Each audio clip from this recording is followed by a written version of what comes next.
Alright, hey guys, welcome back to Shop Life. This is my first vlog. Today we're gonna be removing an engine and transmission out of a Honda Civic. First I gotta get this one out. As you can see, I'm struggling to get it out. And I'm trying to pull it out with this little dinky truck. Like a 2000 Chevy S10 4-cylinder. And this is what happens, watch.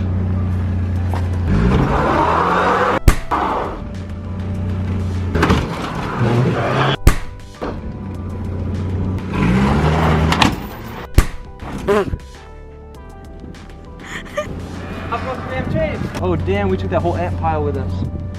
Yeah. Oh, what? Ants.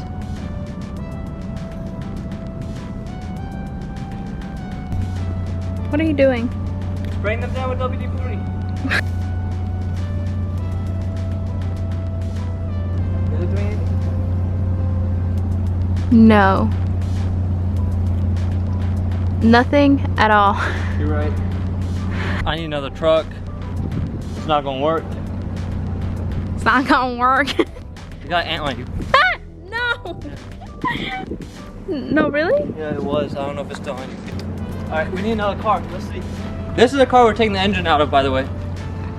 I would do it out here, but it's about to rain. Yeah, I got messed up right there.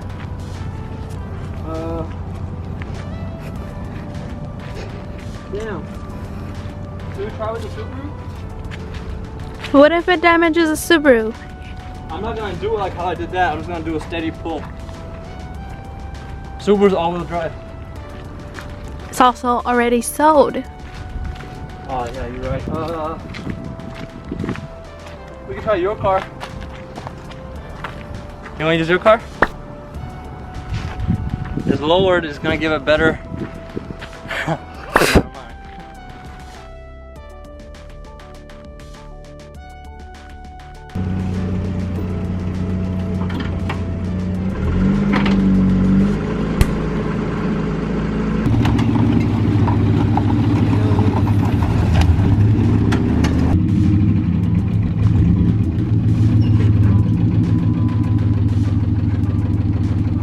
All right, so we gotta bring the big guns out. Even though this truck is misfiring, it still pulled it all the way from over there. Even while it was stuck in the dirt, it still pulled it out. But yeah, so now this is gonna stay over here until, probably for a little while, until I get this truck completely fixed. It's gonna stay out here, and then I'll pull it probably somewhere around there. But yeah, but for now, that's it. We're gonna cover it up, bring the other car in, and then we should be good.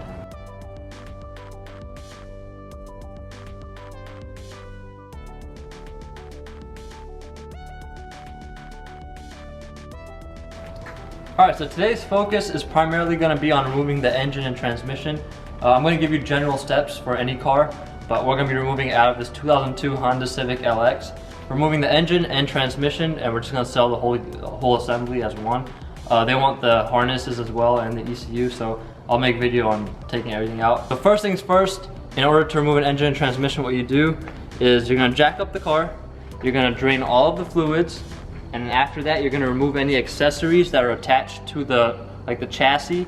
Like on Beamers, there are air boxes attached to the chassis, and then the air box goes to the intake manifold.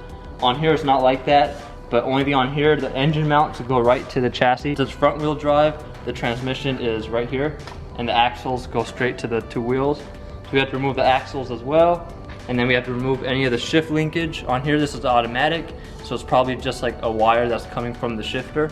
So we had to remove that. As you can see, this car was hit in the front, so all the stuff is pushed in onto the engine. So we're gonna have to get a way to like pull everything out, or what I'm gonna do is I'm probably just gonna end up cutting it or banging it out. As once I start pulling it, see what comes in the way. This engine is gonna come out from the top. And I mean, that's pretty much it. So I'm gonna jack up the car and start draining the fluids.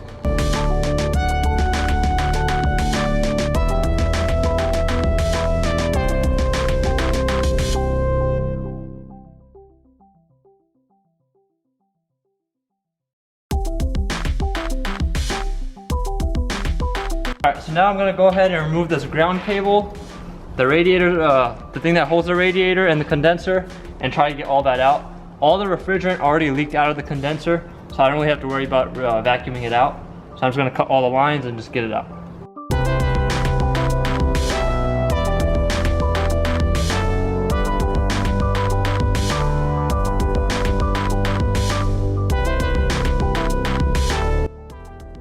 Alright guys, so I got the condenser, the radiator out. All that is out. Just put it right there. You can see how bad it is.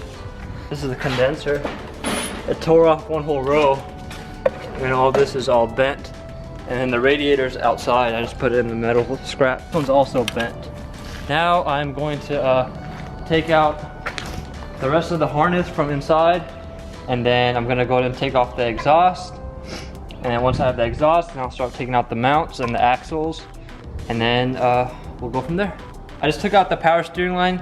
Let me go ahead and tell you guys what all is attached to this engine specifically. So from the cabin, here's the throttle cable that needs to be unhooked. And then the power cable, like the positive terminal, needs to be unhooked from the fuse box. The fuse box used to be right here, but it broke off. And then the ECU, that goes underneath the glove box. So I need to take out the whole harness from there.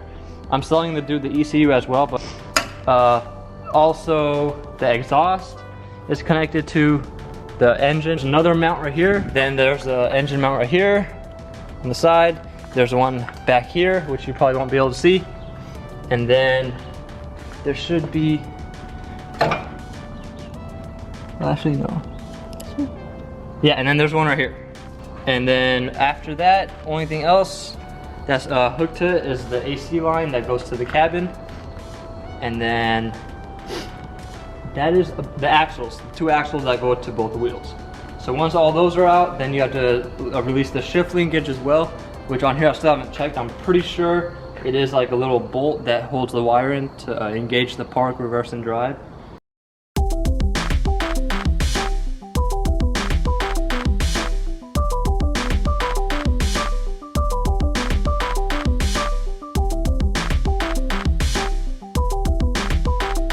Alright, so a few things I had forgot to tell you guys that also needs to be removed before you remove the engine. The two heater hoses, as well as the brake booster line, and the fuel lines. So you can remove all of those as well. When you remove the fuel line, a little bit of fuel is going to come out, so just be careful about that. What else I have left now is I'm going to remove the heater hoses, and then I got to remove the axles and the shift linkage, and then I'll hook up the engine hoist, and then remove the motor mounts and lift up and out. But yeah, so we're almost done. Alright, so now I'm about to remove the glove box. Once I remove the glove box, I'll have access to the ECU. So I can unplug all the wires, pass them back through the firewall. There's usually a grommet that holds all the wires so that the wire doesn't get in. So I'll pop the grommet out, pass the wires back, and then take the ECU out. And we should be good to go.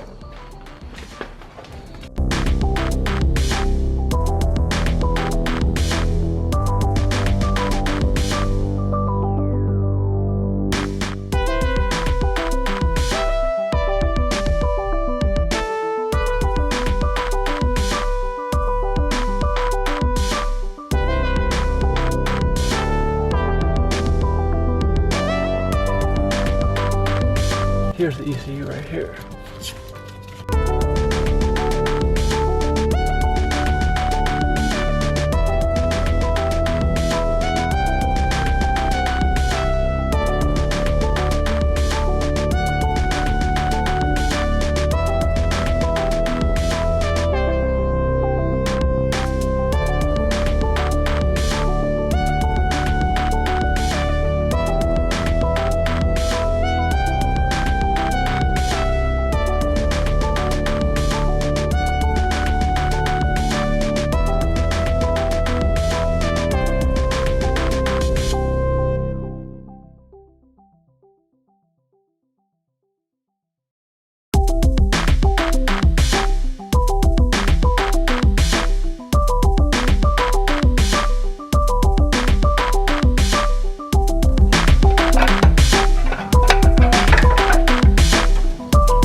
Exhaust manifold's out.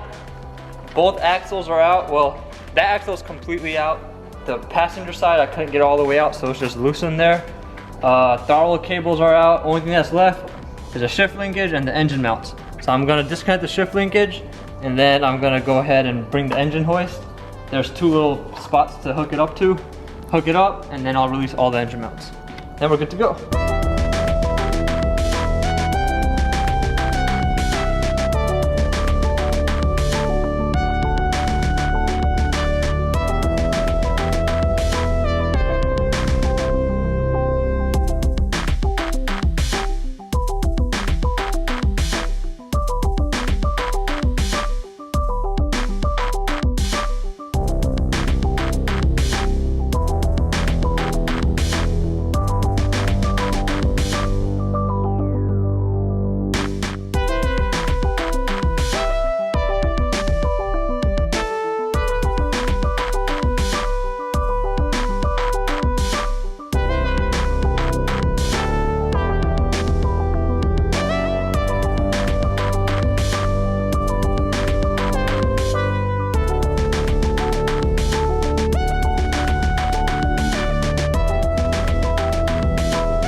Alright guys, so the engine is out, so is the transmission, everything's out.